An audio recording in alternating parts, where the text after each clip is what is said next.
Sí, están todos silenciados. Bien, perfecto. Bien, ahí yo voy a tratar de estar atenta a los mensajes que pasan por el chat, no siempre voy a poder, si no Bárbara va a estar también tomando nota y después trataremos de responder todas las consultas o las preguntas que nos hagan a través del chat.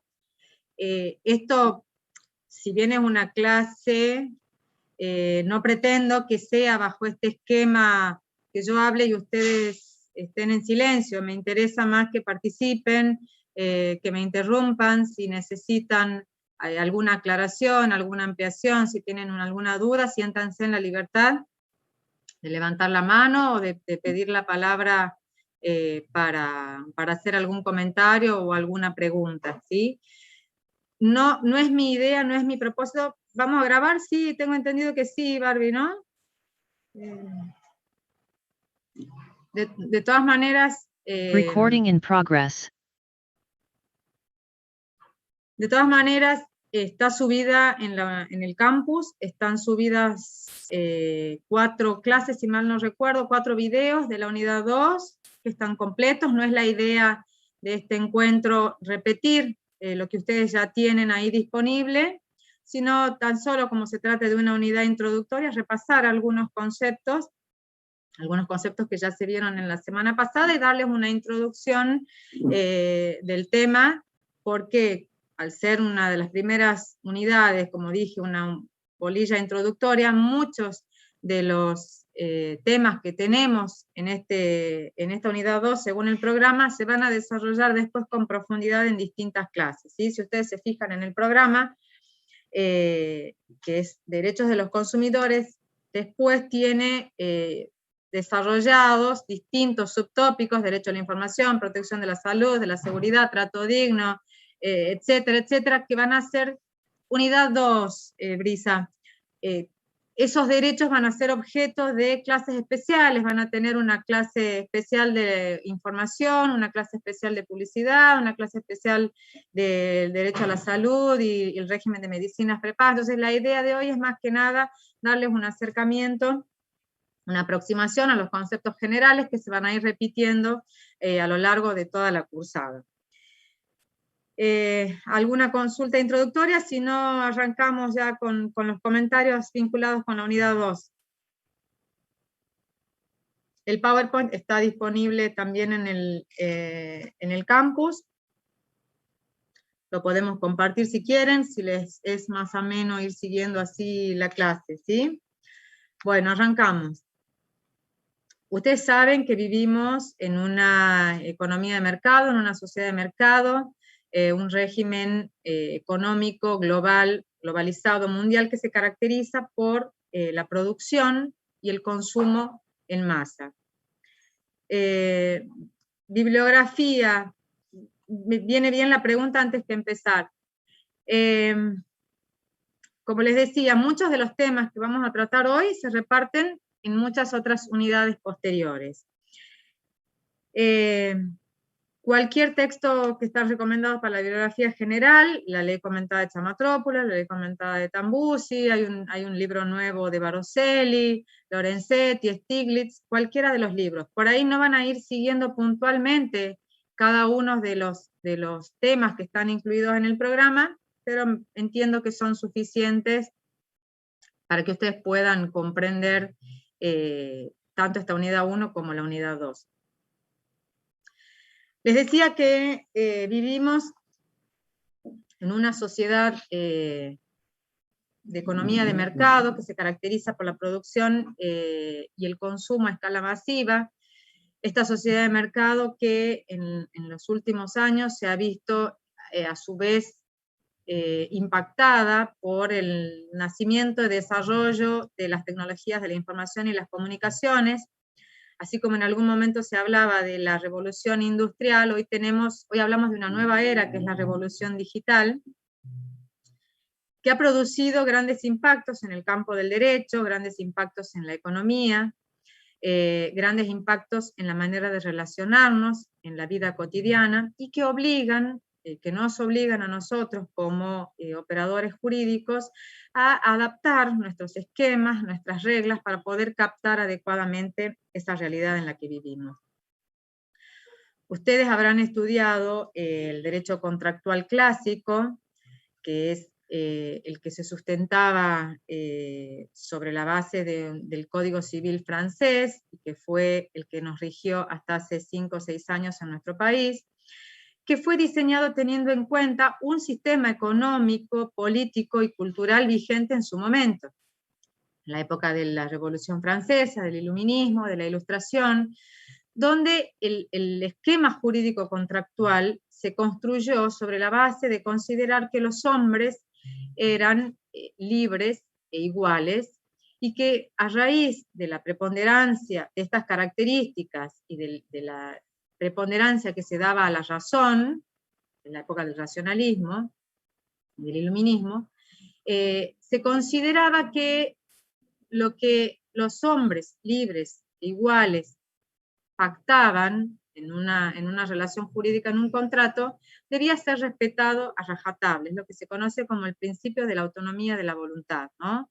El viejo axioma que decía, quien dice contractual dice justo, tenía como corolario esa prohibición del Estado de intervenir en los negocios particulares o en las relaciones particulares, porque se sustentaban en la fuerza de la autonomía de la voluntad. Esto pasó a nuestros códigos, estos principios pasaron a nuestro Código Civil de Vélez, el viejo 1197,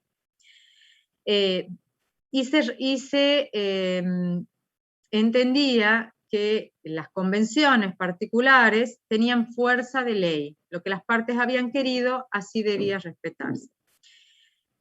Por supuesto que esta autonomía de la voluntad conllevaba una serie de libertades o facultades adicionales, de libertad no solo de contratar o no contratar, sino también la libertad de elegir con quién contratar, de diseñar el contenido contractual, la facultad de rescindir, de ceder la posición contractual. Es decir, una serie de posibilidades, estos sujetos libres e iguales, de determinar el contenido contractual. Esto era propio de una economía urbana, artesanal, agraria, que dista notablemente de la economía que decíamos que vivimos hoy. Hoy en día celebramos múltiples contratos y nos vemos involucrados en múltiples relaciones jurídicas, donde esas facultades que involucraba la autonomía de la voluntad, de contratar, de elegir el cocontratante, de determinar el contenido contractual, etcétera, etcétera, no se ven operativas en la práctica. Hemos contratado una licencia de Zoom para dar estas clases virtuales, no hemos negociado las cláusulas, no conocemos al proveedor, tenemos acceso a internet, al celular, compramos un celular, no sabemos quién es el fabricante, quiénes son los múltiples proveedores que han intervenido en la elaboración, en el diseño, en la comercialización, en la distribución de los productos, ni qué hablar de los servicios públicos domiciliarios. Ninguno de nosotros puede ir a negociar con EDET, con la SAT, con Gasnor, que son los proveedores a nivel tucumano de los servicios públicos domiciliarios, es decir, múltiples contratos en la práctica, donde esa autonomía de la voluntad no es o no responde a esos parámetros clásicos del derecho privado que nos regían hasta hace poco. En esta economía globalizada de producción existe una distancia no solo geográfica con un proveedor, supongamos un proveedor de un artículo tecnológico, de una computadora, de un celular, no hay solo una distancia geográfica entre el consumidor que adquiere este producto con el proveedor fabricante, sino que hay una distancia jurídica entre ambos, porque hay una multiplicidad de relaciones o vinculaciones en el medio, fabricante, comercialización, distribuidor, que hacen que los esquemas clásicos de tutela sean insuficientes para dar cabida o para dar protección a estas nuevas realidades o a determinados tipos de sujetos, como nosotros como contratantes, como adquirentes, etc. Así fue, esto lo dijo la doctora Japace, pero lo repito para que vayan tomando conciencia, cómo se fue delineando un nuevo sistema de pensamiento, un nuevo esquema que pone el acento en estos sujetos que se encuentran en el último eslabón de la cadena de fabricación, producción y comercialización de bienes y servicios, frente a los sujetos que se encuentran en el otro polo, los proveedores, los grandes, fíjense, los grandes proveedores, no sé, no se me ocurre algún nombre, no quiero dar ninguna marca, pero fíjense la diferencia técnica, económica, cognoscitiva que existe entre estos dos polos de la relación de la relación de mercado, ¿no? Entre el usuario o el consumidor que adquiere, utiliza bienes o servicios, y entre el proveedor, vendedor, comerciante, fabricante, etc.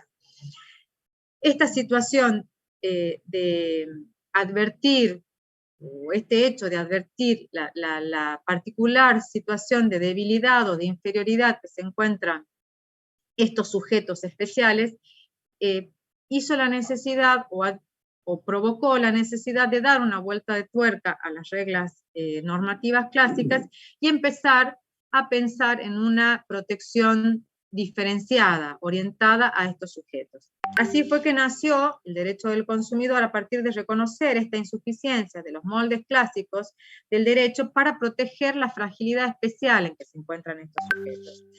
La doctora Belén Japase lo marcó claramente, nace así el derecho del consumidor con una vocación de ruptura respecto de estas reglas contractuales de derecho clásico. Y el derecho del consumidor nace con rasgos netamente protectorios. No es un derecho ingenuo, no es un derecho neutral, sino que es un derecho que toma partido, que toma posición claramente en pos de la defensa de esta clase de sujetos que denominamos consumidores o usuarios. Estos consumidores o usuarios que somos todos, y que estamos afectados por una situación de vulnerabilidad que es estructural y que nos afecta a todos por igual. Podrán observar claramente que esta toma de posición del derecho a favor de una de las partes significó el abandono de esa clásica postura de la neutralidad que tenía el derecho. Ustedes recordarán que en la época de la Revolución Francesa para adelante, el principio era el laissez-faire, o laissez-passer, el dejar hacer, ¿no? El Estado no intervenía en las relaciones de los particulares. Por todo esto, vinculado con todo esto que veníamos diciendo de la autonomía de la voluntad. Este derecho del consumidor, como otros derechos que comparten rasgos protectorios, como por ejemplo el derecho laboral, implicaron el abandono de ese paradigma de neutralidad para comenzar a intervenir en las relaciones jurídicas entre los particulares en pos de la defensa de uno de los sujetos involucrados en esa relación, que se caracteriza por una situación de inferioridad y vulnerabilidad, y que a través de estos mecanismos de intervención se pretende restablecer el equilibrio contractual. Así fue que en el año 1993 en nuestro país se dictó la ley 24240, que es la ley de defensa de los consumidores y usuarios. Esta ley fue una ley largamente reclamada y anhelada por la doctrina, que vino a significar la sistematización en un cuerpo normativo específico, vamos a ver si compartimos pantalla, a ver, en un cuerpo normativo específico de estos principios de protección. Y este derecho, luego, en el año siguiente, en el año 1994, adquirió raíz constitucional, de modo tal que este derecho, esta disciplina que ustedes están estudiando, tiene dos rasgos determinantes en su ADN. Uno, que es su perfil netamente protectorio, y segundo, su pertenencia constitucional, además de que es un régimen de orden público. Esto es el ADN del derecho del consumidor. Y este carácter constitucional en este proceso de constitucionalización del derecho privado, que seguramente lo habrán escuchado en muchas otras oportunidades, es clave para entender y para resolver cualquier conflicto que se nos plantea, porque la piedra de toque en este punto es que el consumidor es un sujeto que goza de tutela constitucional preferente.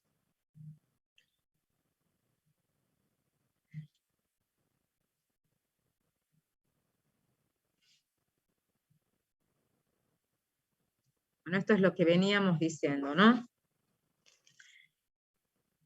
Y como consecuencia, decíamos, de esta pertenencia constitucional o de esta centralidad constitucional, podemos nosotros derivar derechos a favor de los consumidores usuarios.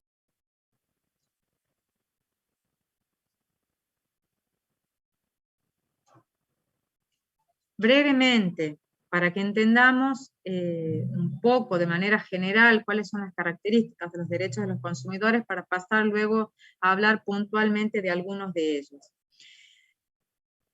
Es claro que son una especie del género de derechos humanos. Cuando hablamos de derechos humanos o derechos fundamentales, son aquellos derechos que son reconocidos al ser humano por el solo hecho de ser seres humanos, son derechos que se consideran anteriores al Estado, predemocráticos, dice Lorenzetti, y que el Estado tiene que reconocer y debe reconocer por el solo hecho de ser anteriores a la Constitución del Estado. Ustedes se acuerdan, lo deben haber estudiado en Constitucional, que hay derechos humanos de primera generación, de segunda generación, de tercera generación, donde va variando la faz individual o colectiva de su protección, y donde va variando también en los derechos humanos de primera generación, se exige al Estado una abstención, en los derechos de segunda generación, que tienen un tinte colectivo, que hacen a la consideración del individuo en su paz social, como los derechos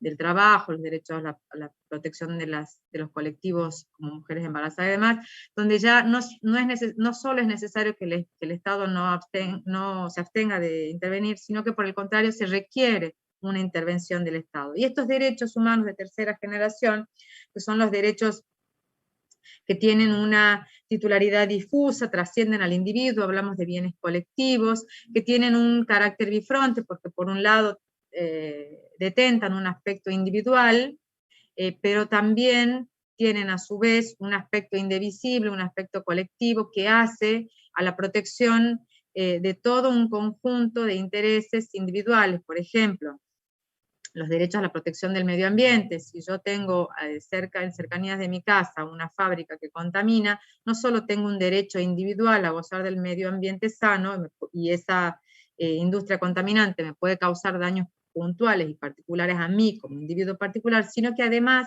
ese derecho trasciende y hay una comunidad de individuos afectados por esta actuación. Es decir, tiene un cariz bifronte, dice Cafferata, ¿no? Un aspecto individual, pero a la vez un aspecto difuso o indivisible, donde ningún sujeto individual se puede irrogar la titularidad exclusiva de ese bien, sino que hablamos de bienes de titularidad colectiva.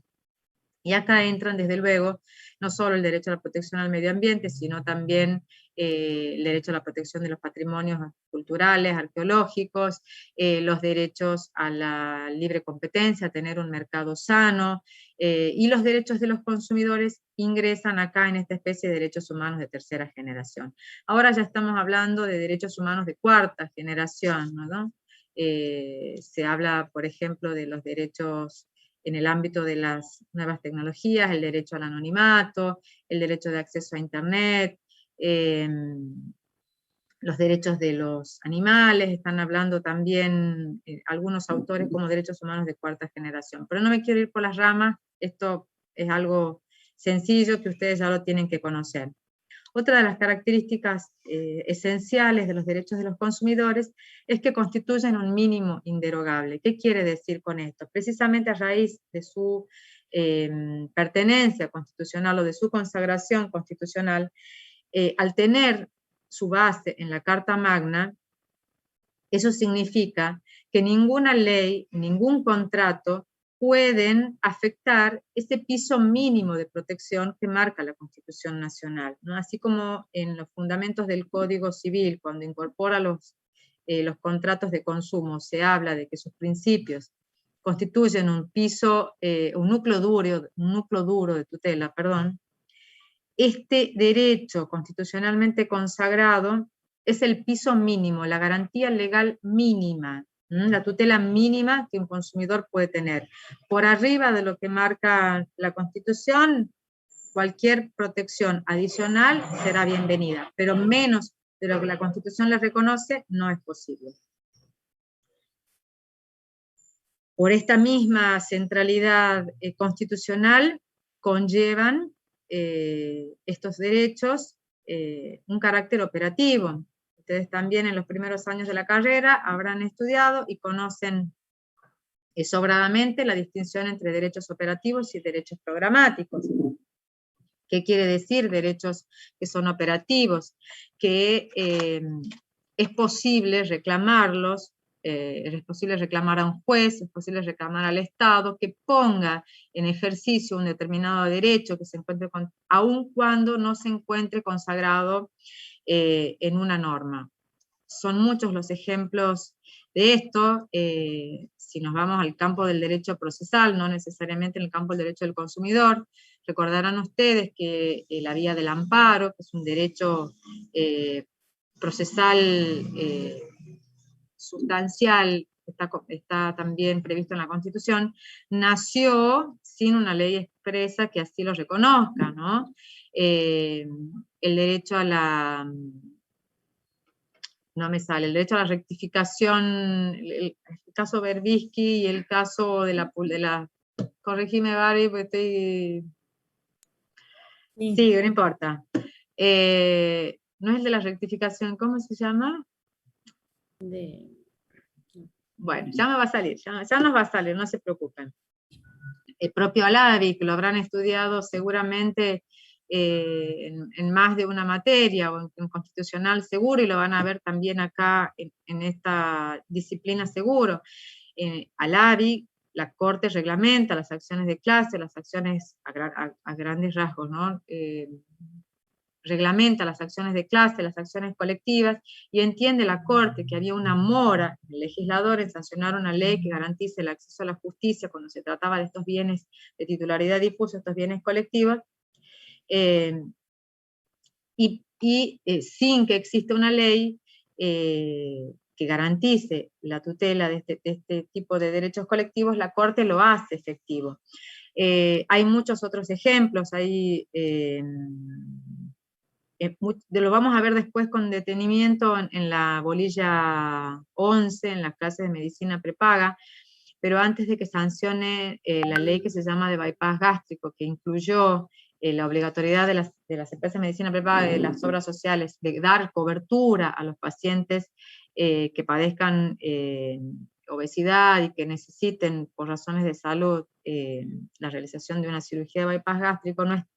hay muchos fallos que admitieron que las obras sociales y las empresas de medicina prepaga se hagan cargo de los costos que este tratamiento de salud implicaba, aun cuando no estuvieran reglamentados en la ley o en el PMO. Hay muchos amparos también de viviendas en el ámbito de la CABA para satisfacer viviendas, amparo para satisfacer el cupo mínimo educativo en los jardines públicos, también en la ciudad autónoma de Buenos Aires. En fin, son muchos los supuestos que nosotros podemos invocar para reclamar que el juez o el Estado haga operativos un derecho aún cuando no estuviera suficientemente reglamentado. En el mismo sentido también, la impronta constitucional que tiene estos derechos va a dar lugar o puede dar lugar a que se declare inconstitucional una norma que se les oponga en grado tal que implique la derogación. En el derecho laboral, si ustedes ya cursaron, recordarán el famoso caso Aquino, que declaró la inconstitucionalidad de un régimen tarifado y de la imposibilidad de acceder al sistema de reparación del derecho común, donde se declararon inconstitucional numerosas normas. Bueno, haciendo este paralelismo con el derecho laboral,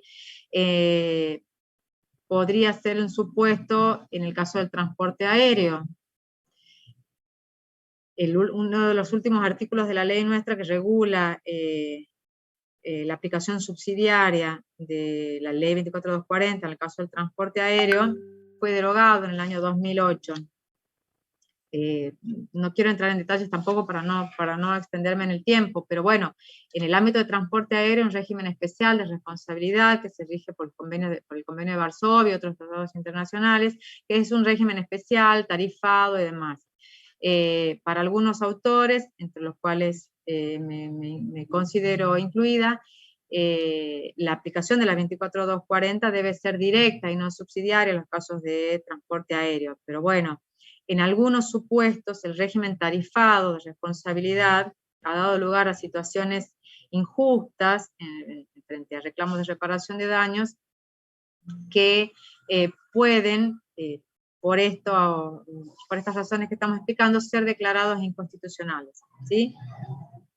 Y también dan lugar a la declaración de ineficacia contractual en un supuesto puntual cuando existiera alguna cláusula dentro de un contrato que viole estos derechos de los consumidores. Hay todo un régimen especial de cláusulas contractuales abusivas que está previsto en el artículo 37 y siguientes de la ley 24240, y también está consagrada en el régimen del Código Civil, ¿no?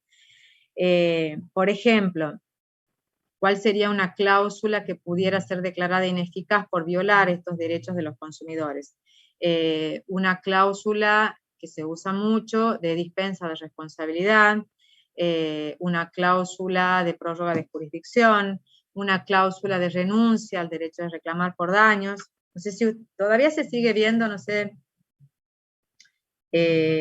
hace poco vi en algún sanatorio, una entidad sanatorial de acá de la ciudad de San Miguel de Tucumán, que en la puerta del ascensor hay un cartel que dice que el sanatorio o la empresa no se responsabiliza por los daños causados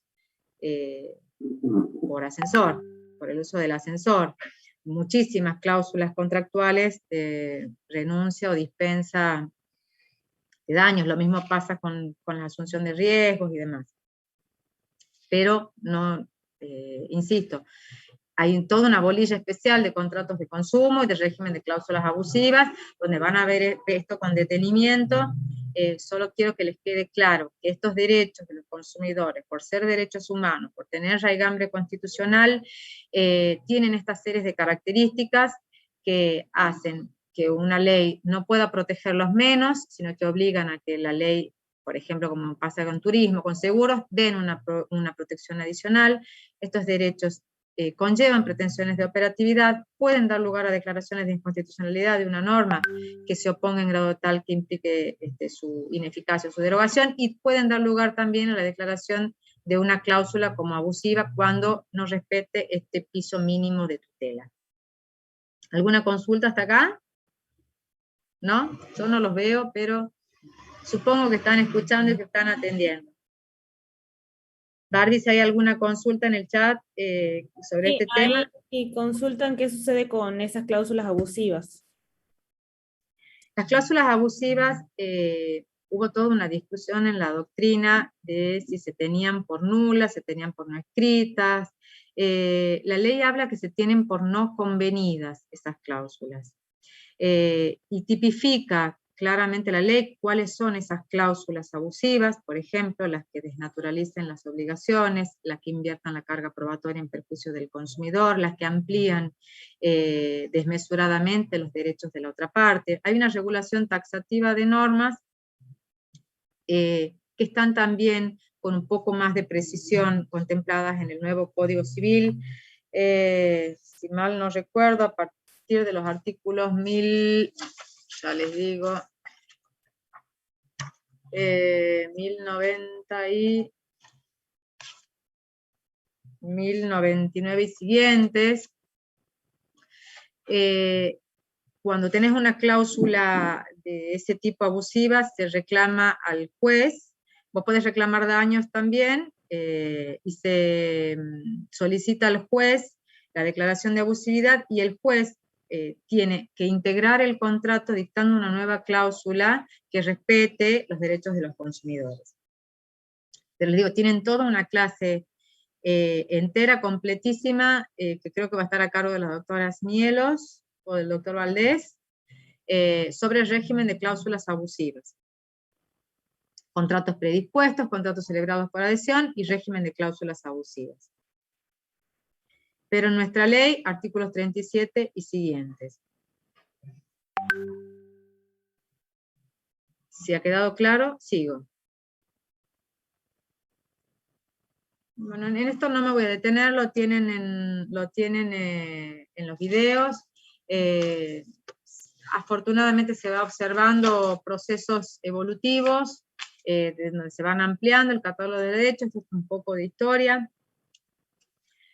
En este proceso expansivo de los derechos de los consumidores hay algunas notas sobresalientes que es importante destacar, como por ejemplo que se plantea una protección especial a favor de los subconsumidores, o de los, antes se les llamaba subconsumidores, ahora o consumidores con una vulnerabilidad agravada, con una vulnerabilidad, con hipervulnerables también se los encuentra también en la doctrina, consumidores hiposuficientes.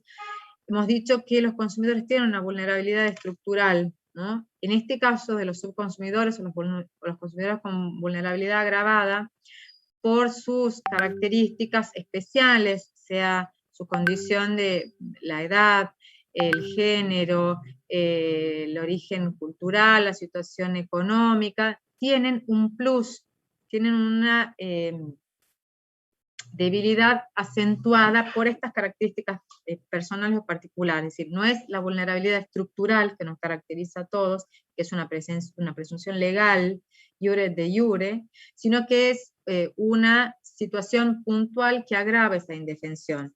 Están expresamente previstos en la resolución 139 del 2020 de la Secretaría de Comercio, y la idea es que a favor de estos subconsumidores se provean mecanismos para garantizar la tutela de los derechos de una manera más reforzada. Otra de las características de este proceso evolutivo del derecho del consumidor es que las normas adquieren una faz preventiva. Nosotros hablamos de ciertos derechos donde no es suficiente con que sean reparados una vez que sean dañados, sino que hablamos del derecho a no ser dañado en ciertos bienes fundamentales, por ejemplo los derechos personalísimos. Es decir, puede haber un resarcimiento. De hecho, en los mecanismos legales están previstos los resarcimientos en el caso de daños a los derechos personalísimos. Pero el propósito de estas leyes es la evitación del daño, ¿no? Es no tener que llegar a la instancia de que el daño se vea afectado. Por eso tenemos mecanismos para actuar cuando el daño se vea amenazado, supuestos de daños a la salud. Si hay algún medicamento o algún producto que sale al mercado y que se advierte con posterioridad por parte del fabricante. Se acabó la grabación. Recording in progress. Estamos. No vamos a esperar que este producto cause daño, sino que vamos a hacer que se retire del mercado antes, para evitar daños a la salud. Lo mismo pasa con la publicidad, que también vamos a tener una clase completa de publicidad. Si hay anuncios publicitarios ilícitos, abusivos, discriminatorios, tenemos mecanismos para hacer cesar esa publicidad, artículos 1102 y siguientes del Código Civil y Comercial, precisamente en este cariz preventivo de la tutela. Se amplían también los sujetos pasivos que están obligados al reconocimiento de estos derechos. Ya no solo hablamos del empresario, sino también del Estado como garante de la efectiva satisfacción de los derechos de los usuarios y los consumidores. Y en el caso del empleador y proveedor, no solo al que presta el servicio, sino también al quien obtiene lucros de esa actividad. Recuerden el caso Mosca, donde se condenó, en el caso del que contaba la doctora Japasi, que ustedes también lo deben haber estudiado, el del periodista que se vio lesionado en las inmediaciones de un estadio en un partido de fútbol organizado por la AFA entre Lanús y no me acuerdo quién era el otro equipo. se condena al organizador del espectáculo público precisamente haciendo énfasis en la finalidad de lucro que tenía como organizador del evento y debe responder por esta obligación de seguridad. Todos estos procesos, que repito, lo tienen detallado en el video que está subido ya a la página, al campus, se ha visto todo este proceso expansivo de fortalecimiento de los derechos del consumidor, se ha visto reforzado con la sanción y puesta en vigencia del nuevo Código Civil y Comercial de la Nación, donde son muchos los artículos que propenden a la protección de los derechos de los consumidores, y que los vamos a ir viendo también puntualmente en los distintos temas. Bueno, esto pasamos. Suelen preguntar, porque no encuentran en los libros la clasificación de los derechos. Esto está puesto en el programa así, y queremos cumplirlo tal cual lo manda. Es muy probable que no encuentren, esto puede haber estado en algún libro viejo de Lorenzetti que no está actualizado, que hacía una clasificación de los derechos. Esto es al solo efecto de la didáctica, ¿no? De poder entender qué características tienen los derechos y a dónde apunta la protección, pero no van a encontrar ni en la ley, ni repito, en los libros de doctrina, salvo que tengan ese viejo de Lorenzetti o uno viejo de Stiglitz, que hace una clasificación de los derechos y los va desarrollando puntualmente. Pero como el programa lo marca, y repito, los fines didácticos, vamos a hacer esa exposición que por lo menos a mí en particular me parece bastante clara, no porque yo la declara, sino porque me parece clara los fines que ustedes entiendan, el sinnúmero de derechos que tienen los consumidores. Algunos tienen ciertas características, o algunos apuntan o tienen objetivos comunes. Esa es la razón de ser de la agrupación en determinadas subcategorías. Lorenzetti habla de 4 grandes categorías: derechos de acceso, derechos a posiciones jurídicas, derechos procedimentales y derechos de origen bilateral. La idea, estamos con hora, la idea es que podamos terminar estos puntos, aunque sea rápidamente, porque después en el programa nos sigue derecho comparado, directrices de las Naciones Unidas, que lo van a tener disponible en el PowerPoint, que está subido, y que tienen también material. No me quiero detener sobre esto, ya volvemos sobre lo otro. Consumo sustentable, que también lo tienen, no es algo que requiera mucho desarrollo.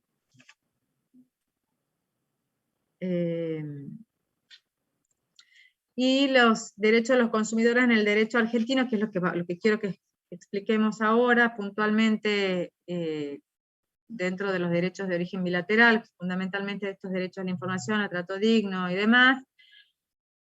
Y el último punto del programa es la protección de los derechos de los consumidores en la jurisprudencia, que tienen también jurisprudencia actualizada en el campo, ¿sí? Eso se los voy a dejar para que lo vean ustedes. Quiero ahora, siguiendo este esquema de clasificación de los derechos, hablarle aunque sea puntualmente, o los rasgos más importantes de los derechos de los consumidores, que a riesgo de ser repetitiva, vamos a tener en otros encuentros posteriores el análisis específico, concreto y detallado de cada uno de estos derechos, ¿sí? Les decía que Lorenzetti hace una clasificación en 4 grandes categorías. La primera de ellos es la de los derechos de acceso. ¿Y por qué hablamos de derechos de acceso? Hemos dicho al inicio de la clase que vivimos en una sociedad de mercado, en una economía de mercado, que nos guste o no, presenta fallas estructurales, puesto que a pesar de la cantidad de riqueza que se produce en el mundo, hay una gran cantidad de un importante sector de la población mundial que se ve excluida de gozar de los bienes y servicios que se producen. Es lo que se conoce como brecha económica. No tengo datos actuales, pero normalmente se dice que el 1% de la población concentra aproximadamente el 90% de la riqueza mundial, y que el 99% de la población restante tiene el 10% de la riqueza. Eso es lo que se conoce como brecha económica, es decir, es un problema, es uno de los problemas a nivel mundial más importantes, que genera que muchos sectores de la población se vean impedidos del acceso a los bienes mínimos que necesita el ser humano para vivir en sociedad: vivienda, educación, trabajo, salud, agua potable, etc. Por eso hablamos del derecho de acceso como una cuestión previa, ¿no? Y la protección en estos derechos apunta a garantizar el acceso a estos bienes mínimos, ¿no? Estos bienes primarios fundamentales. El derecho clásico, cuando nos hablaba de las regulaciones de los contratos, de las locaciones, ya tomaba partido, tomaba posición por el sujeto ya instalado en el bien. Es decir, si nosotros hablamos del sujeto adquirente, ya el sujeto ya está en posesión de la cosa. Si hablamos de un sujeto locatario, el sujeto ya estaba en posesión de la vivienda. Esto es un estadio anterior del razonamiento, donde se busca proteger que el sujeto pueda llegar a tener acceso a estos bienes de vivienda, al acceso a la educación, acceso a la justicia, acceso al consumo. Para ser efectiva, hay un trabajo muy interesante del doctor Sayan, que creo que también está disponible en la bibliografía complementaria en la página, que habla de la tutela del derecho de acceso al consumo. Hay una serie de mecanismos o técnicas legislativas para garantizar el acceso al derecho al consumo.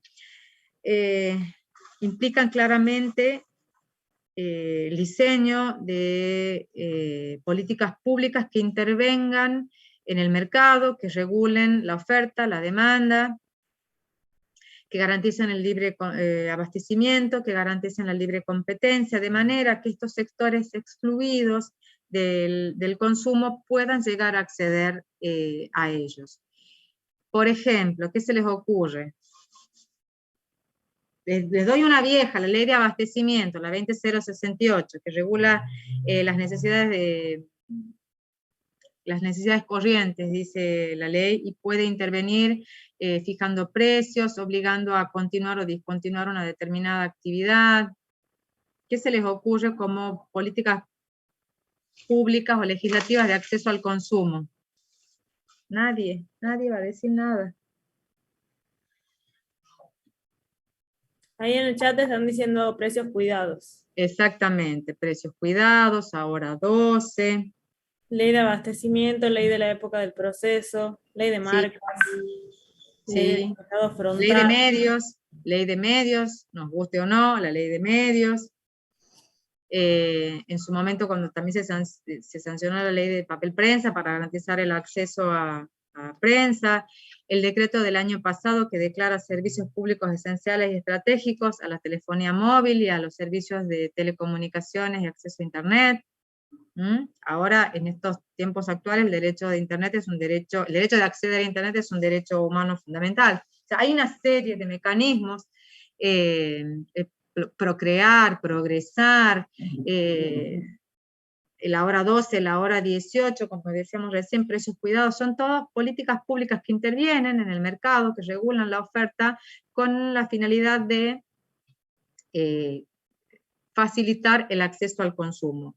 No solo en el ámbito del derecho público hay mecanismos, sino también en el ámbito del derecho privado se establecen ciertas reglas para facilitar el acceso al consumo. Por ejemplo, el deber de información. El deber de información, que abarca tanto la etapa precontractual, es una rampa de acceso al consumo, dice Lorenzetti, porque nos permite conocer, tener información para poder tomar una decisión libre, racional y consciente. El acceso a la justicia. Algunos autores hablan de acceso a justicia y otros hablan de acceso a la justicia. En los términos que nos interesa es lo mismo. Si hablamos de acceso a justicia, estamos hablando del acceso a esa tutela judicial que está garantizada, no solo, bueno, ahí pusimos los artículos de la ley, pero ustedes saben que es un derecho que tiene piso convencional, el derecho de acceso a la tutela judicial efectiva, el acceso a justicia, y también el acceso a la justicia, el acceso al Poder Judicial. Ustedes tengan presente que hay muchos obstáculos de distinta índole que impiden que muchas veces nuestros reclamos como consumidores puedan llegar, ni siquiera llegar, los tribunales puedan tener acogida. Obstáculos económicos, obstáculos geográficos, obstáculos de índole legal o procesal o organizativo, porque los esquemas, tanto normativos de los códigos procesales como los esquemas organizacionales, cómo está predispuesto la organización del Poder Judicial o los centros judiciales, impiden que muchas veces los reclamos de los consumidores, que suelen ser reclamos de poca monta, de escasa cuantía, puedan llegar a tener el acceso a la justicia. Y hay muchos programas, muchas medidas, muchas acciones que se están adoptando para lograr el acceso a justicia y el acceso a la justicia. Desde el punto de vista económico, una de las técnicas que se utiliza es el establecimiento del beneficio de justicia gratuita, cuando los consumidores o las asociaciones de consumidores vayan a reclamar la defensa de los derechos de los consumidores usuarios. Otra de las técnicas que se utiliza es la implementación de los procesos colectivos con el efecto expansivo de la cosa juzgada, la implementación de medios alternativos de solución de conflictos con la creación de tribunales arbitrales, sistemas de conciliación previa, el establecimiento de juzgados de menor cuantía para resolver estos conflictos de consumo. Hay también reglas de derecho sustantivo, ya que estadísticamente suelen tener razón los actores. En muchos casos se establecen reglas de inversión de la carga probatoria. O sea, hay un sinnúmero de mecanismos que pretenden garantizar este acceso a la justicia. Después vamos a ir viendo también esto con mayor detenimiento. El acceso a las prestaciones de salud, el acceso a las prestaciones de educación, la salud también como derecho de raigambre convencional, es o nos faculta a nosotros a exigir la pretensión positiva, sea del Estado o sea de los terceros a quienes el Estado ha delegado el cumplimiento de la obligación de garantizar la salud a los ciudadanos. Hay toda una bolilla sobre eso, que nos vamos a extender ahí, pero solo quiero que tengan presente que cuando hablamos de prestaciones de salud, nosotros podemos exigírselas al Estado, como garante de la satisfacción de derechos en sus tres niveles, nacional, provincial o municipal, o a sujetos de derecho público no estatal, que son las obras sociales, que tienen la obligación de brindar las prestaciones de salud dentro de un mínimo legal que se llama PMO, que es el programa médico obligatorio, y las empresas de medicina prepaga, que son entidades de derecho privado, que también tienen la obligación de brindar a sus afiliados, a sus co-contratantes, ciertas prestaciones mínimas garantizadas. Dolores, levantó la mano. Sí, Dolores.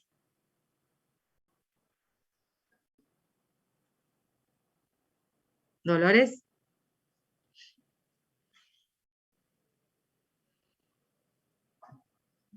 Bueno, está con el micrófono encendido, pero no la estoy escuchando. Cualquier cosa que escriba por el chat.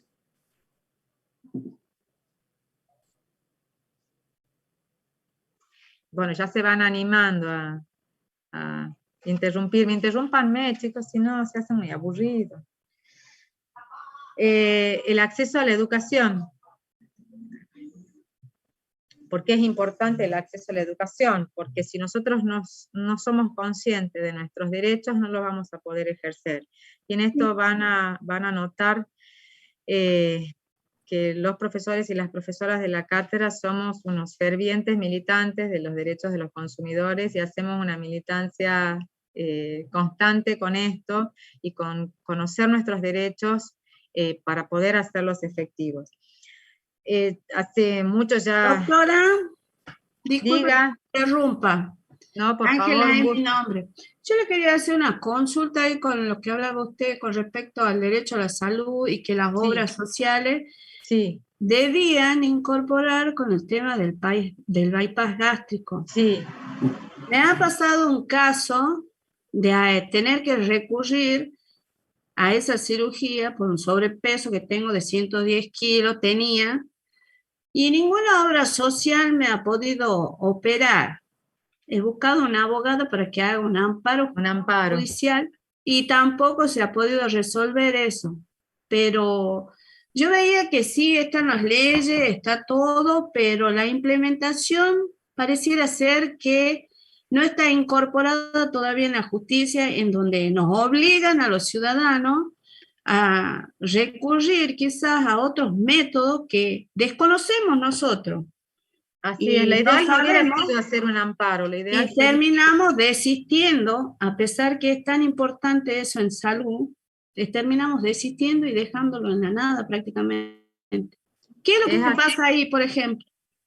Es así, lamentablemente, bueno, yo le ponía el ejemplo de la operatividad antes de la sanción de la ley. Después se sancionó la ley, que obliga, como usted bien lo dijo, obliga a las obras sociales y a las empresas de medicina prepaga a incorporar en su PMO todas las prestaciones que comprende esta ley, que en su momento se llamó la ley Cormillot, porque fue toda una movida que se hizo a nivel de asociaciones y ONG, que estaba impulsada por el doctor Cormillot, que lograron la sanción de la ley.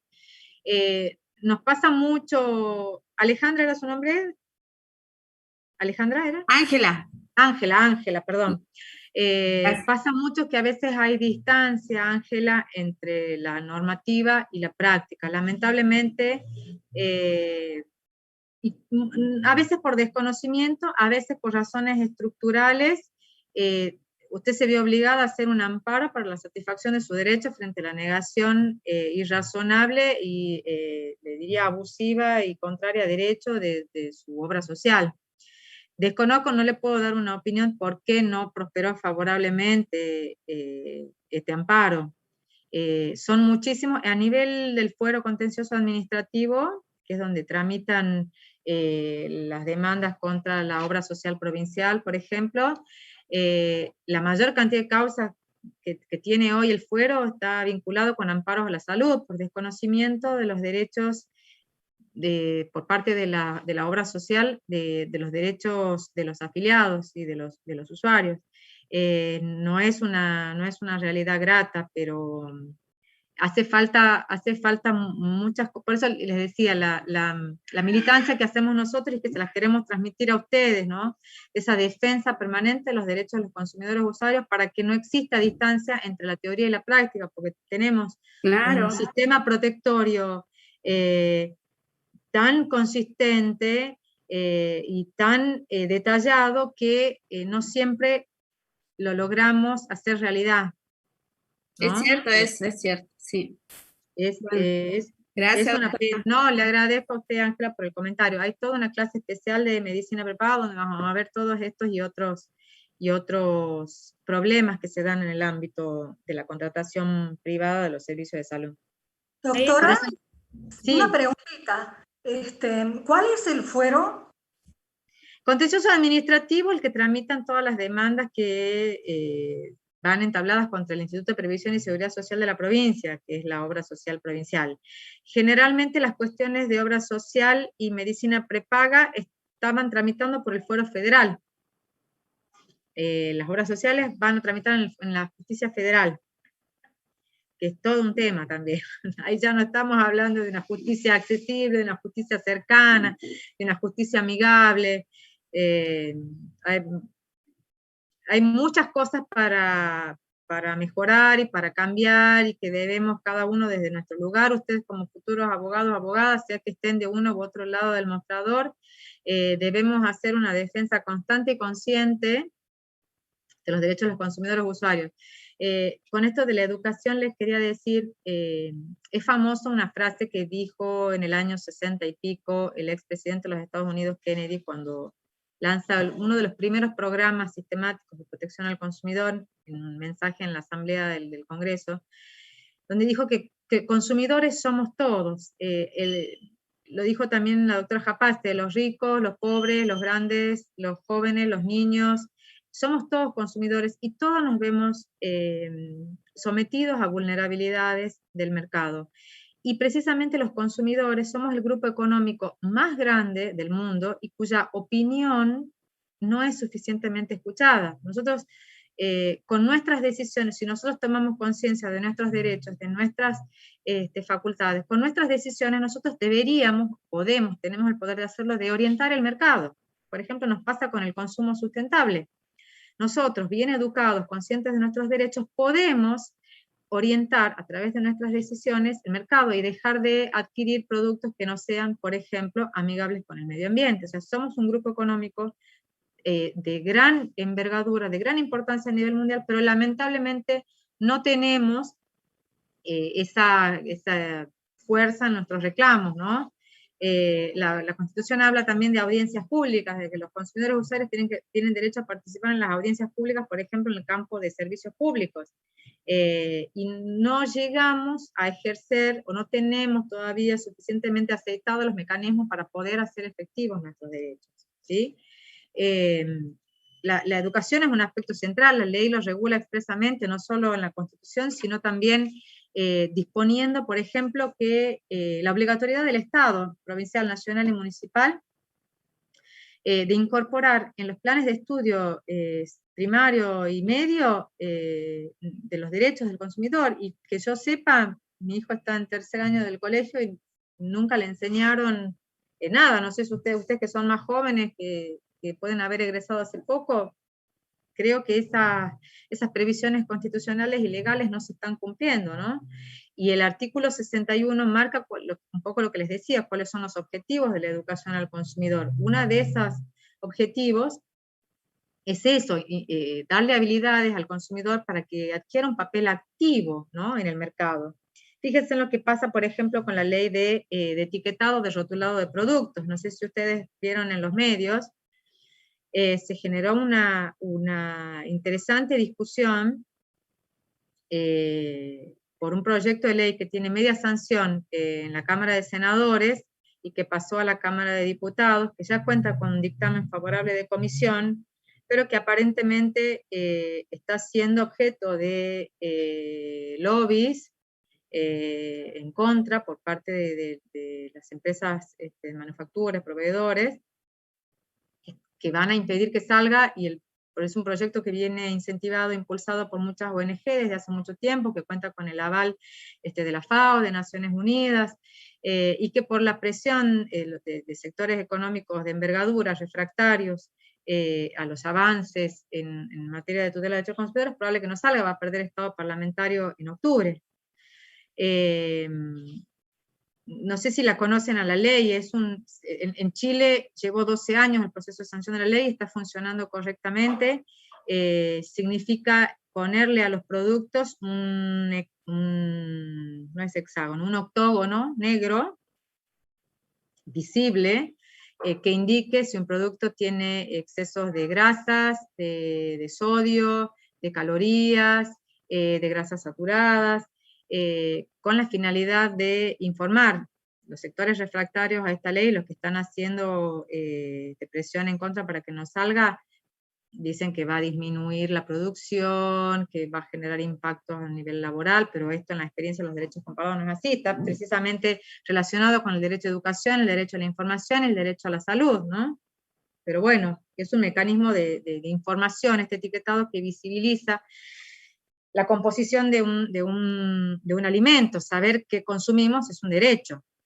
También puede ser que tiene que ver con lo de publicidad engañosa, porque muchas veces esos Totalmente, productos...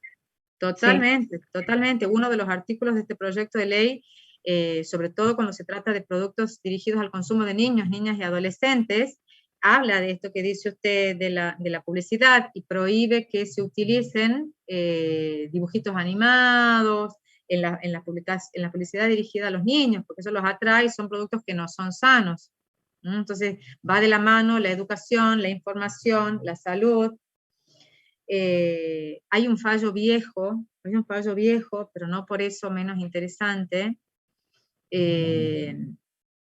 viejo, del año 2006, no sé ustedes, en el año 2006 estaban en jardín, primaria, es el caso Bordenave de Río Negro. Bordenave era una abogada, Sofía Bordenave era una abogada que se presenta por sí en representación de una ONG, pidiendo, se presenta en el fuero contencioso, pidiendo que se obligue a la Municipalidad de Bariloche a publicitar en todos los comercios habilitados por la municipalidad la lista de productos transgénicos. Es todo un tema, la cuestión de los organismos modificados genéticamente, los OMG que se los llaman, los productos transgénicos. Había una ordenanza específica en Bariloche que establecía la obligación de informar. Entonces, ese derecho de saber qué consumimos no puede ser negado en la práctica, ¿no? Pero bueno, en esa acción judicial se le obligó a la Municipalidad de San Carlos de Bariloche a hacer cumplir la ordenanza y que los comercios publiquen en sus locales la lista de productos que vendían o que comercializaban que estaban elaborados con OMG, con organismos modificados genéticamente. Son temas muy interesantes, por eso yo les decía, esta unidad es introductoria y toca temas de toda la cursada.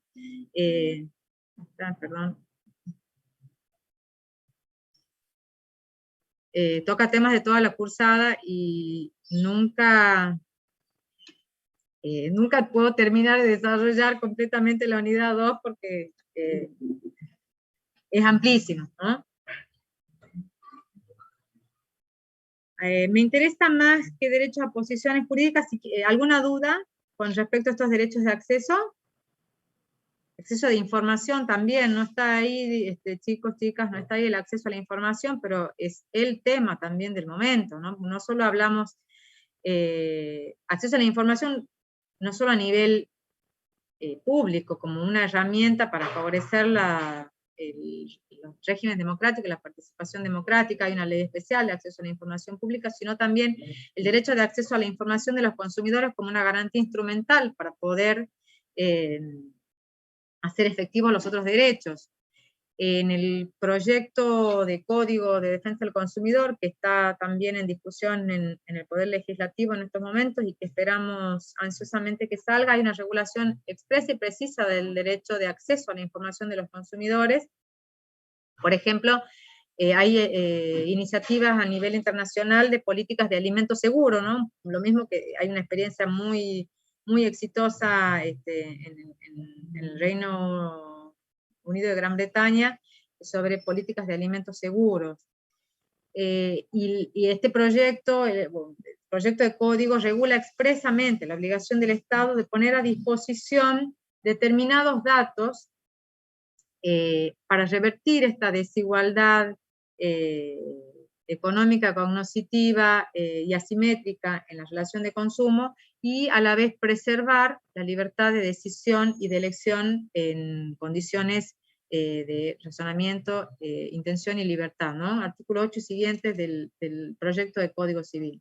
Perdón, el proyecto de Código de Defensa de los Consumidores.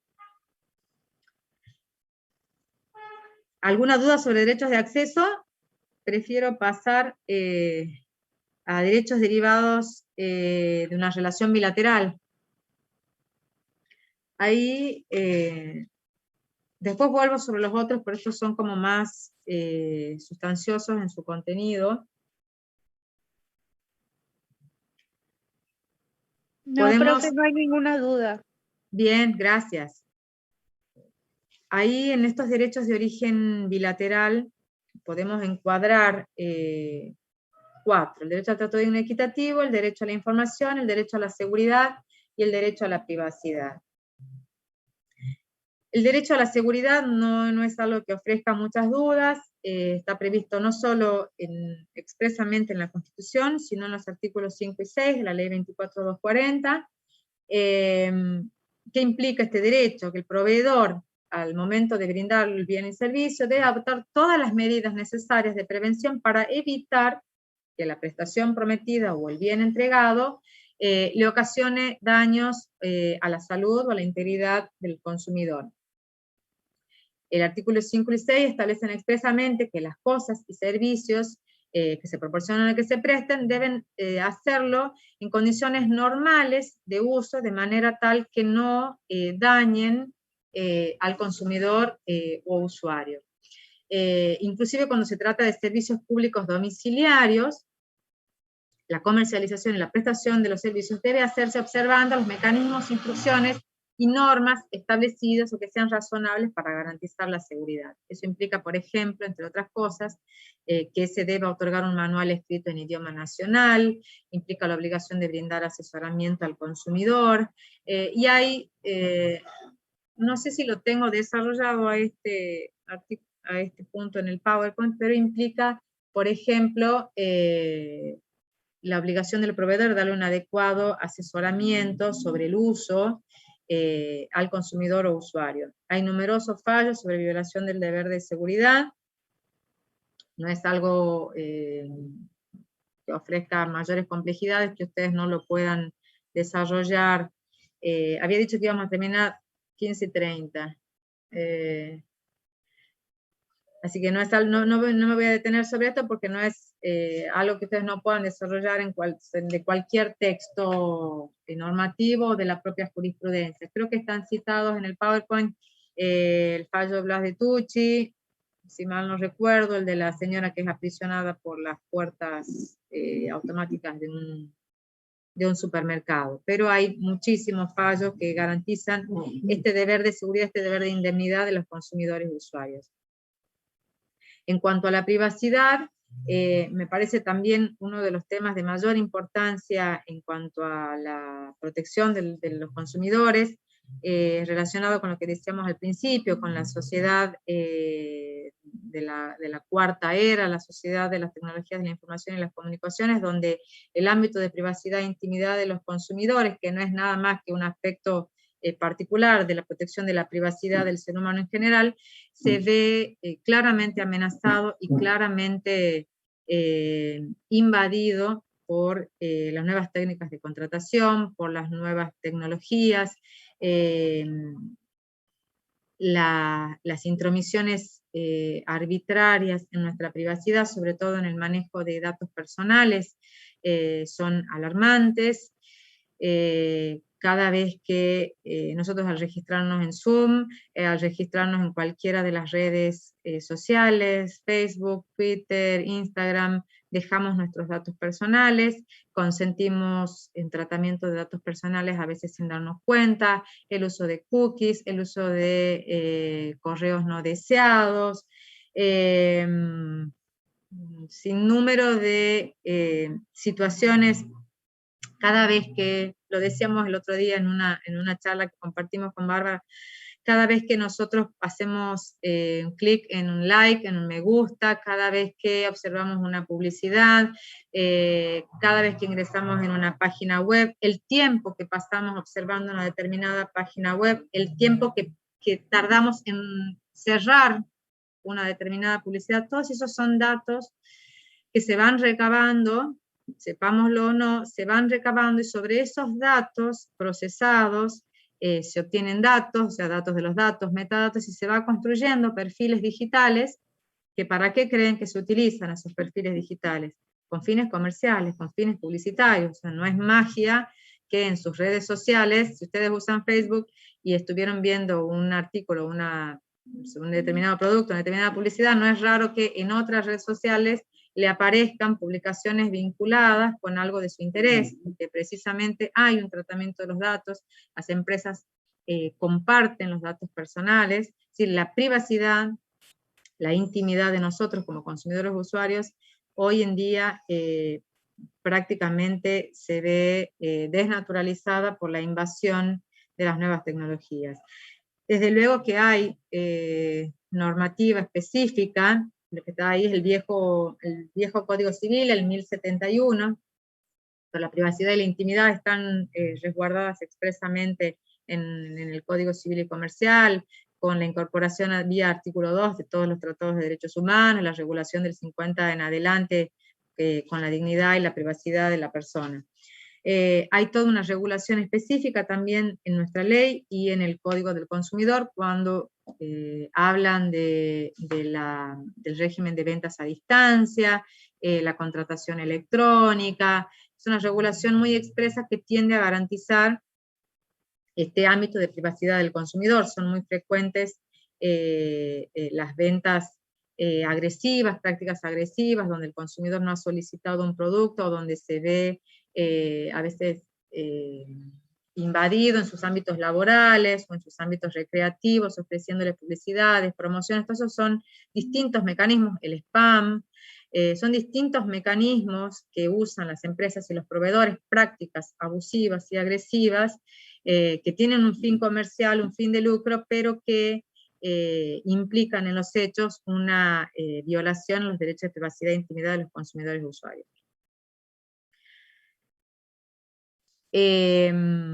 Derecho a la información y derecho al trato digno y equitativo. El derecho a la información, bueno, ya lo dijimos, tiene que ver o está vinculado con esa asimetría en la que se encuentra el consumidor usuario frente al proveedor. El proveedor tiene información sobre el producto, sobre su elaboración, sobre sus condiciones, sobre sus riesgos, y el consumidor no tiene acceso a esa información, o tiene un alto costo para obtenerla. Entonces, toda la regulación que tiene la ley en su artículo 4, en el artículo 7, en el artículo 8, y nosotros que vamos a ver acá detallados en el PowerPoint, el objetivo de esta regulación es ponerlo al consumidor en la posibilidad de efectuar una elección libre, racional y fundada. Hay toda una regulación de la publicidad y la propaganda, porque información y publicidad se encuentran correlacionadas.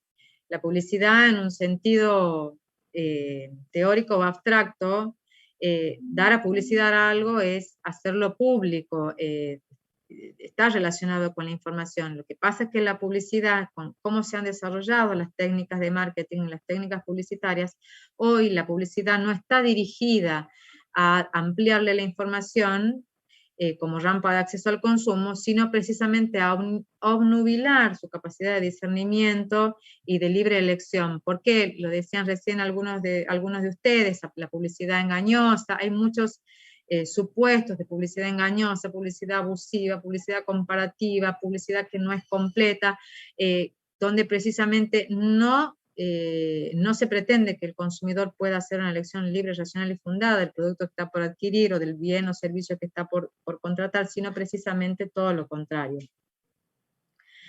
Porque esa publicidad apunta a disminuir la capacidad de raciocinio del sujeto. El deber de información, hay me van a decir que ya estoy vieja y repetitiva, hay toda una clase de deber de información súper completa y súper profunda que va a dar el doctor Sayán y que tengo entendido que es el próximo lunes. Así que lo que yo le puedo decir hoy de información es solamente una aproximación, una idea que luego va a ser complementada con jurisprudencia y con doctrina suficiente. El deber de información es el que corresponde a todo experto frente a un profano. Nosotros nos encontramos frente a un proveedor que es un experto, como les decía recién, que tiene acceso a la información, y nosotros somos los profanos los que estamos en una situación de inferioridad o vulnerabilidad. Este deber de información, en algunos casos, se extiende más allá, porque no basta con informar, sino que en algunas situaciones puntuales, como por ejemplo en el ámbito bancario financiero, este deber de información asume un deber de consejo, donde no solo hay la obligación de proporcionar información cierta, completa, clara, detallada, objetiva, comprensible, en idioma nacional, asequible, sino que además el proveedor asume un plus, que es dar una opinión fundada. Y en algunos casos, esta información va de la mano también con el deber de advertencia, ¿no? En determinadas situaciones o en determinadas circunstancias, como por ejemplo en deportes riesgosos, El deber de información va de la mano, o como decíamos recién, en el uso de productos y servicios que puedan comprometer la seguridad, va de la mano de un deber de advertencia. Y esta obligación del proveedor de la información se mantiene a lo largo de todo el íter contractual, es decir, tanto en las etapas previas, en las preliminares, en las tratativas o en los tratos previos, como al momento de la adquisición u obtención del producto o de la contratación del servicio, y fundamentalmente se mantiene después de que el contrato sea configurado. Esto está expresamente previsto en el artículo, en la reglamentación del decreto del artículo 4, lo mencionábamos hace un rato, cuando un producto que es lanzado al mercado, al momento que es lanzado se creía que era inocuo, que era inofensivo, y con posterioridad, por los avances científicos o tecnológicos, por lo que sea, se descubre ciertas propiedades de este producto que son dañinas o dañosas para la salud de los consumidores. Hay una obligación del proveedor de informar esto y de retirar del mercado.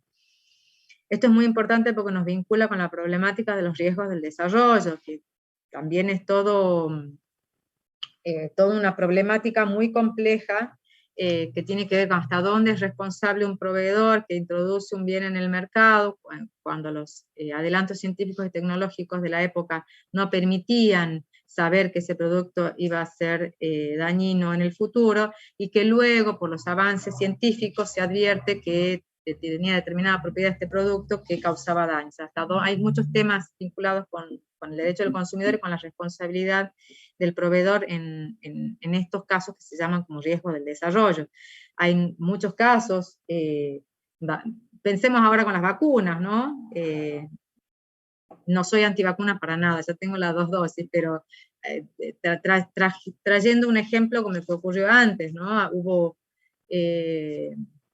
Había un remedio muy, muy conocido que se daba a las embarazadas en la década del 60, que se llamaba la talidomida, que lo tomaron muchísimas embarazadas, y que luego, con el correr de los años, se descubrió que causaba malformaciones genéticas en los bebés, que luego se fueron retirados del mercado. Así hay muchos productos que con el correr del tiempo se descubrió su potencialidad dañosa.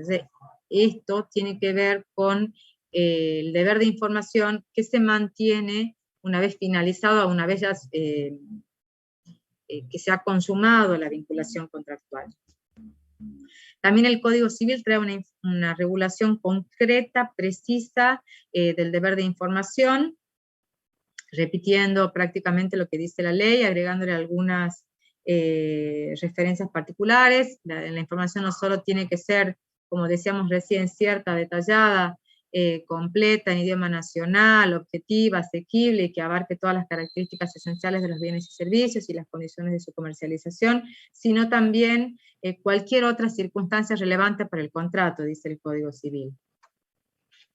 Tiene también una regulación novedosa en materia de publicidad, con la previsión de la publicidad abusiva, artículos 1100 en adelante, la prohibición de la publicidad discriminatoria y las medidas de cesación de la publicidad ilícita y de la rectificación de los anuncios rectificatorios.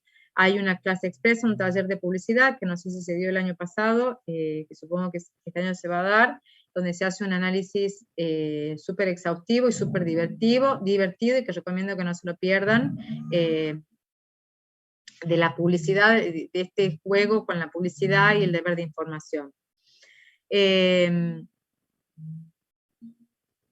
Y, bueno, lo tienen acá, a ver.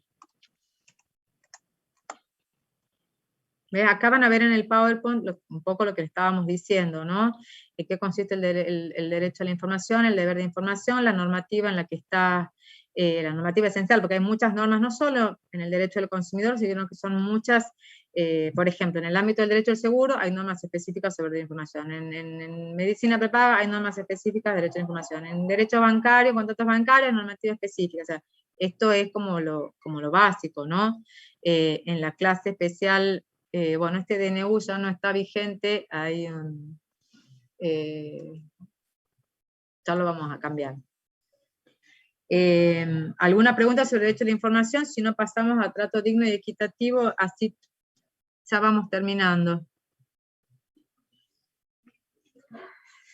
Trato digno y equitativo. Ustedes saben que partimos en este punto de la dignidad de la persona como derecho fundamental, lo decíamos recién, en el derecho privado ingresan a partir del artículo 2, este fenómeno de constitucionalización del derecho privado, todos los tratados de derechos humanos que ha suscrito el país, la ley expresamente incorporó en el año 2008 el artículo 8 bis, donde desarrolla esta exigencia constitucional del trato digno y equitativo de una manera muy precisa y detallada. El trato digno y equitativo queda entonces, a partir del 8 bis, que lo tienen ahí, después lo vemos, queda incorporado como un contenido prestacional dentro del contrato de consumo. Y no solo es un desarrollo de esa exigencia constitucional del 42, sino que también es el desarrollo del principio contractual de buena fe.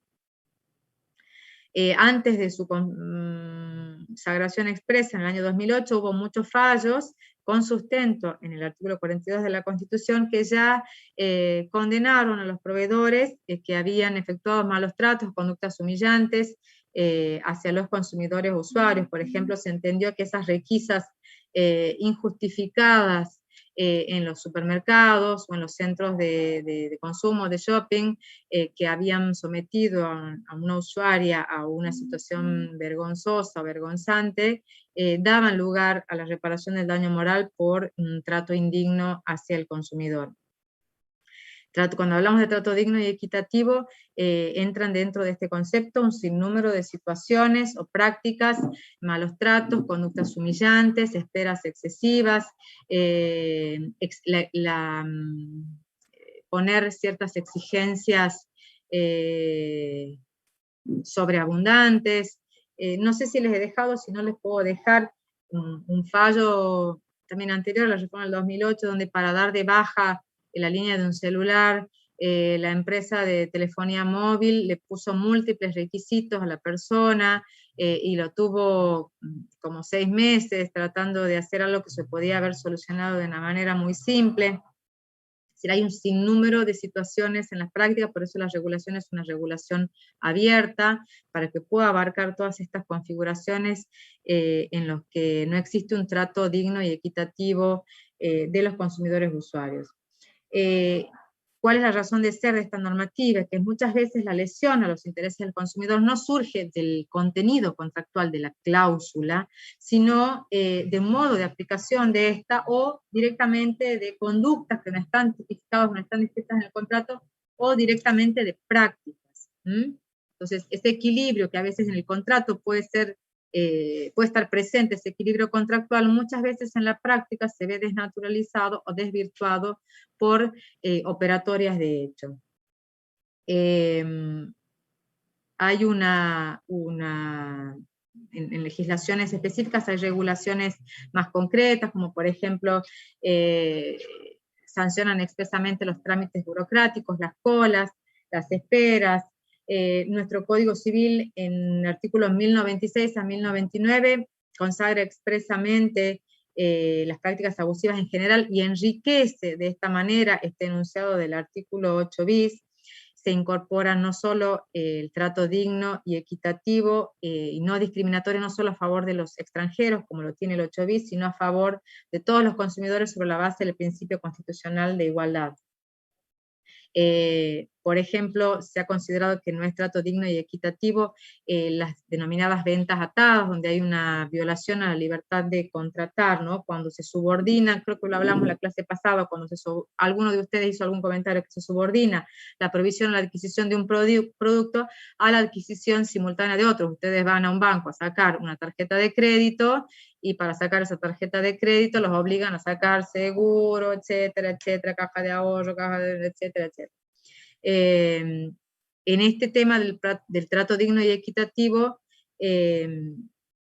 no debemos confundir con ese trato especial y diferenciado que sí es razonable que se dé a los subconsumidores, a los consumidores con una vulnerabilidad agravada, ¿no? Cuando se trate de un principio de discriminación inversa.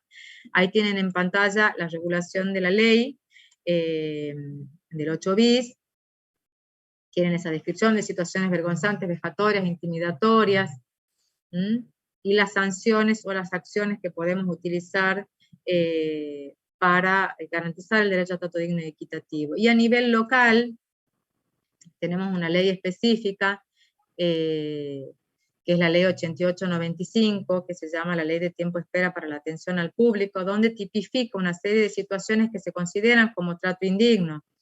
Esta ley fue, el proyecto originario de esta ley fue del legislador Fernando Valdés, a quien tenemos como profesor en la cátedra, y que Bárbara Steinberg también colaboró activamente con esta ley, que fue muy resistida en su momento y que demoró 2 años, si mal no recuerdo, Barbie, en ser reglamentada, porque implicaba, también hubo muchas presiones en contra, porque implicaba una obligación de las empresas proveedoras de servicios, inclusive del Estado, de reorganizar sus estructuras administrativas y de servicios y de gestión, para que los tiempos de atención al público, los tiempos de espera de situación al público no sean superiores a los previstos en la ley. Fíjense que considera, por ejemplo, que es una práctica abusiva la que implica permanecer en filas en la intemperie. Ustedes han visto que empezaron a poner sillas y demás. O sea, implicó un reajuste de las prácticas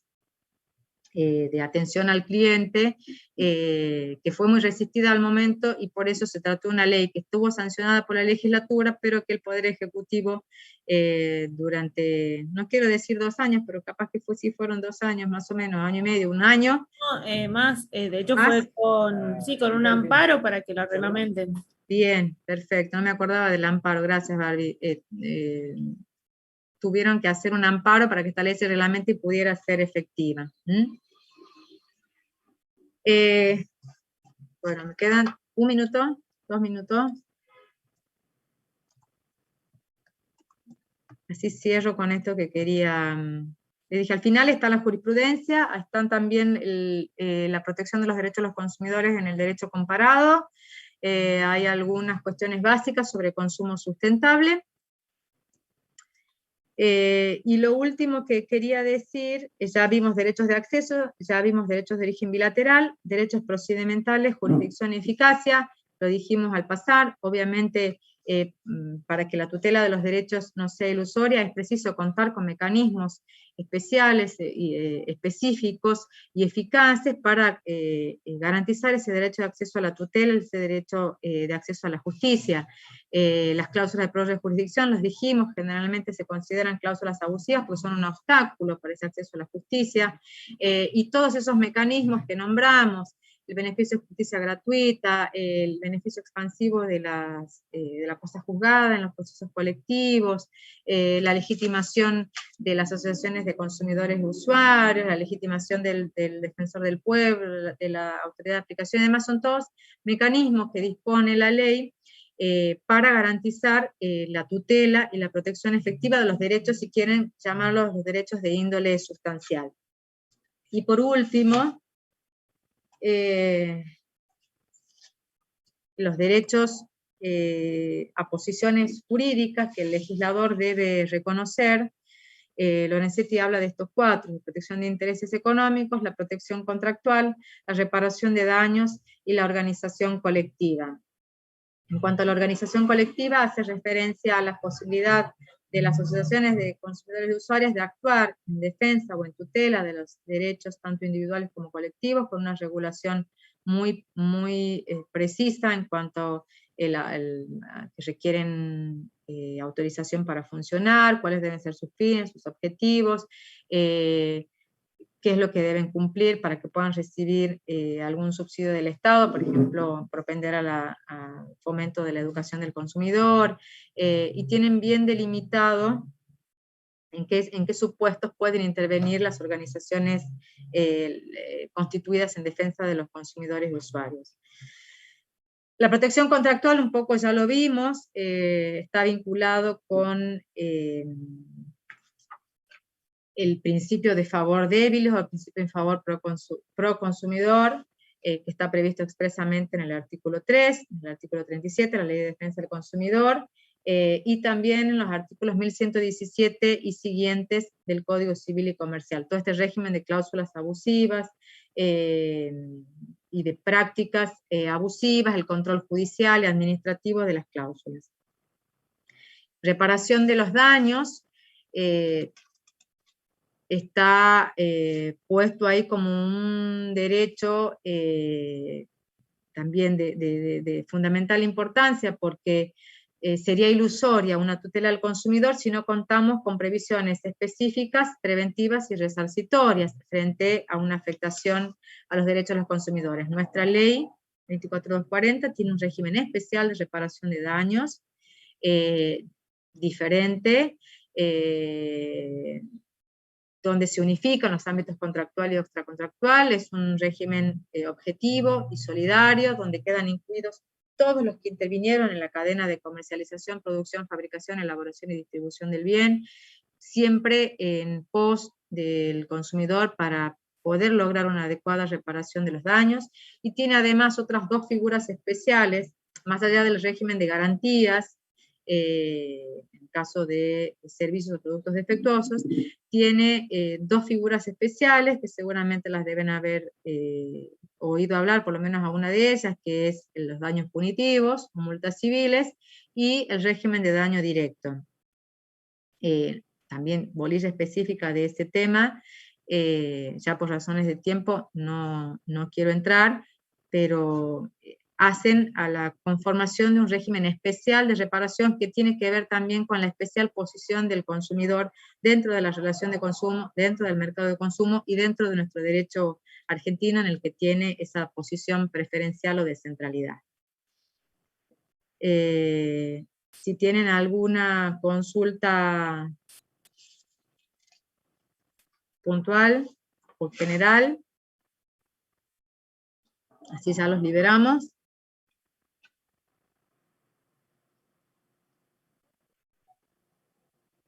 O están dormidos, o he sido muy clara. Opción A. Todo muy claro, profe. Todo muy claro. Están dormidos y dormidas. Muy claro, profe. La hora. Es la hora, sí. Esta organización de la facultad que nos puso clase a las 2 de la tarde, bueno, ahí tienen, chicos, chicas, en la última parte, como tienen las normas básicas de los derechos, y algunos sumarios jurisprudenciales, derecho a la información, derecho al trato digno, es el que le decía, el del teléfono, de protección de la salud, el de la mujer que es aprisionada por las puertas del supermercado, derecho a la calidad y eficiencia de los servicios públicos, derecho a la organización colectiva y la tutela de los intereses, son algunos de los miles de fallos que puede haber, ¿no? Y están en el anexo jurisprudencial subido en el campus. El derecho a la participación de los usuarios en las audiencias en materia de servicios públicos, protección de intereses económicos. Quedo a disposición, chicos, chicas, lo que necesiten. Tienen ahí mi mail. Si necesitan alguna ampliación, están los videos con las 4 clases, está el material, está el PowerPoint subido, y a estudiar. Espero que les vaya gustando la materia, y háganme caso, traten de ir al día porque es extensa. Muchas gracias, profe. Muchas gracias. Recording Gracias, stopped. profesora, es muy linda la clase. A ustedes, gracias por la paciencia. Nos veremos en la próxima. Gracias, profe. Hasta luego. Hasta luego.